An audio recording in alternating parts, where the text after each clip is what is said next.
Miss England చేసిన వ్యాఖ్యలను తీవ్రంగా ఖండిస్తున్నామన్నారు తెలంగాణ పర్యాటక శాఖ ముఖ్య కార్యదర్శి జయేష్ రంజన్. ఆమెను వేసిలా చూశారనే ఆరోపణలు అవాస్తవమన్నారు. ఆమె పట్ల ఎవరూ తప్పుగా ప్రవర్తించలేదని స్పష్టం చేశారు. కేవలం చౌమహల్లా ప్యాలెస్ డిన్నర్లో మాత్రమే పాల్గొన్నారని చెప్పారు. తెలంగాణ ఆతిథ్యం నచ్చిందని మిస్ ఇంగ్లాండ్ చెప్పిందని వివరించారు. తన తల్లి ఆరోగ్యం బాగాలేదనే పోటీ నుంచి తప్పుకొని తిరిగి వెళ్తున్నానని చెప్పారన్నారు జయేష్ రంజన్. మిస్ ఇంగ్లాండ్ ఏది క్లెయిమ్ చేస్తూ ఉందో అట్లాంటి ఏమీ జరగలేదు. ఆమె వాళ్ళ మిస్ వరల్డ్ ఆర్గనైజర్స్కి ఏం చెప్పింది అంటే వాళ్ళ మదర్కి ఆరోగ్యం చాలా బాధాకరంగా ఉంది, ఆమెను చూడడానికి ఆమె వెనక్కి వెళ్తూ ఉంది. అండ్ స్పోర్ట్స్ కాంపిటీషన్ జరిగిన మరుసటి రోజే ఆమె వెనక్కి యూకేకి వెళ్ళిపోయింది. ఒకే ఒక డిన్నర్ కార్యక్రమంలో ఆమె పాల్గొనింది, అది చౌమహల్లా ప్యాలెస్లో జరిగిన డిన్నర్.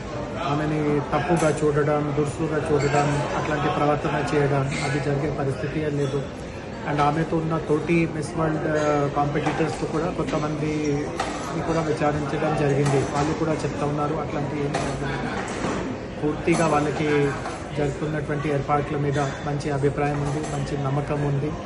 సో బయట నడుస్తున్నటువంటి అపోహల్ని నేను పూర్తిగా ఖండిస్తున్నాను.